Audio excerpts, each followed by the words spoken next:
भारत में इन 5 मुस्लिम देशों से आता है सबसे ज्यादा पैसा। बता दें कि आरबीआई ने एक रिपोर्ट जारी की है जिसमें बताया गया कि भारत के विकास में इन 5 मुस्लिम देशों ने बड़ा रोल अदा किया है। आज हम बात करेंगे आर्थिक मुद्दे पर जो इंडियन इकोनॉमिक स्ट्रक्चर से जुड़ा हुआ है। हाल ही में आरबीआई बुलेटिन 2025 में एक दिलचस्प रिपोर्ट आई, तो चलिए जानते हैं इस रिपोर्ट के बारे में विस्तार से।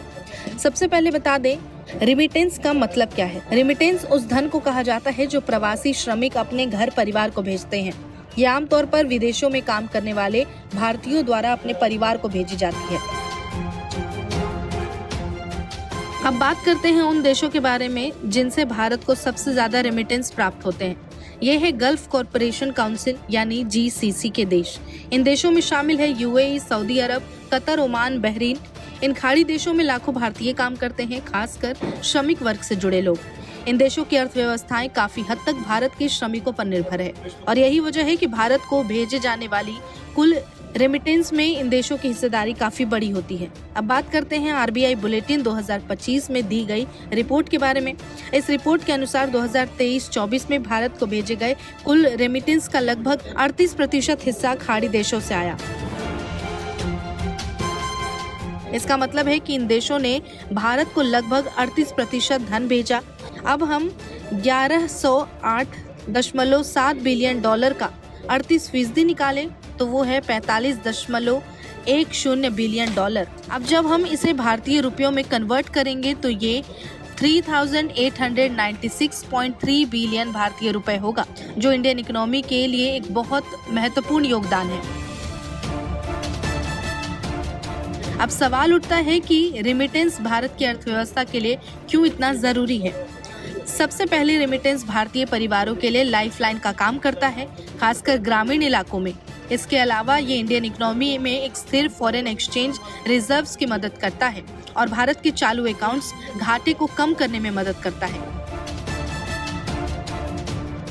हालांकि ये आंकड़ा दिखाता है कि भारत की रेमिटेंस पर गल्फ कंट्रीज की निर्भरता बढ़ती जा रही है, लेकिन क्या एक स्थिर स्थिति है?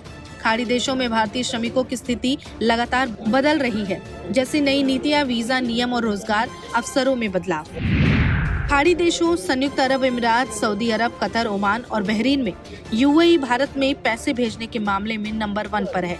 यानी कि यूएई में रहने वाले प्रवासी भारतीय अपने देश में अन्य खाड़ी देशों में रहने वाले प्रवासियों के मुकाबले ज्यादा पैसा भेजते हैं। आपको बता दें, 2020-21 में भारत में भेजे गए कुल रेमिटेंस में यूएई की हिस्सेदारी 18% है, जो साल 2023-24 में बढ़कर 19.2% हो गई। दरअसल यूएई भारतीय प्रवासी श्रमिकों का सबसे बड़ा केंद्र है। इसके अलावा यहाँ ज्यादातर प्रवासी निर्माण, उद्योग, स्वास्थ्य सेवा, हॉस्पिटैलिटी और टूरिज्म सेक्टर में काम करते हैं। हालांकि संयुक्त अरब अमीरात खाड़ी देशों के मामले में नंबर 1 है, लेकिन जब आप दुनिया भर के देशों की लिस्ट निकाल कर देखेंगे तो आपको पता चलेगा कि रेमिटेंस के मामले में अमेरिका नंबर 1 पर है। यानी अमेरिका से सबसे ज्यादा पैसा भारत में आता है। आरबीआई के मार्च 2025 बुलेटिन में भारत के प्रेषण की बदलती गतिशीलता में पता चलता है कि 2023-24 में भारत भेजे गए कुल पैसों में सबसे अधिक 27.7% हिस्सेदारी अमेरिका की है, जबकि 2020-21 में इसका हिस्सा 23.4% था। जीसीसी, जिसमें 6 देशों का एक समूह है, सऊदी अरब, यूएई, कुवैत, ओमान, कतर और बहरीन। ये सभी देश पश्चिम एशिया में स्थित हैं और इनकी अर्थव्यवस्था खासकर तेल और गैस के सोर्सेज पर निर्भर करता है। और वहीं भारत से इन देशों को मशीनरी, टेक्सटाइल, फार्मास्यूटिकल और अन्य उत्पादों का इंपोर्ट होता है। लेकिन सबसे बड़ी बात यह है कि लाखों भारतीय प्रवासी इन देशों में काम करते हैं, जो भारत की जीडीपी में अहम योगदान देता है। अब आपको बता देते हैं कि आखिरकार खाड़ी देश होते क्या हैं। खाड़ी देश यानी गल्फ कंट्रीज वो देश हैं जो खाड़ी क्षेत्र में स्थित हैं, खास तौर पर अरब प्रायद्वीप के पास, फारस की खाड़ी के आसपास। ये देश मुख्य रूप से मध्य पूर्व में है और ज्यादातर अरबी भाषा बोलते हैं। इनमें शामिल है सऊदी अरब, संयुक्त अरब अमीरात यानी UAE, Qatar, Kuwait, Bahrain, Oman. ये देश अपनी तेल की संपदा और आर्थिक समृद्धि के लिए जाने जाते हैं। आसान भाषा में ये वो देश हैं जो एक बड़े समुद्री इलाके के किनारे बसे हैं।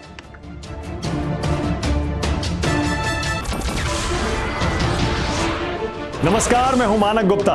अगर आपको हमारा ये वीडियो पसंद आया हो तो इसे लाइक और शेयर जरूर करें और हाँ, हमें सब्सक्राइब और फॉलो करना ना भूलें ताकि आप देश और दुनिया की कोई खबर मिस ना करें। तो जुड़े रहिए हमारे साथ और देखते रहिए News 24।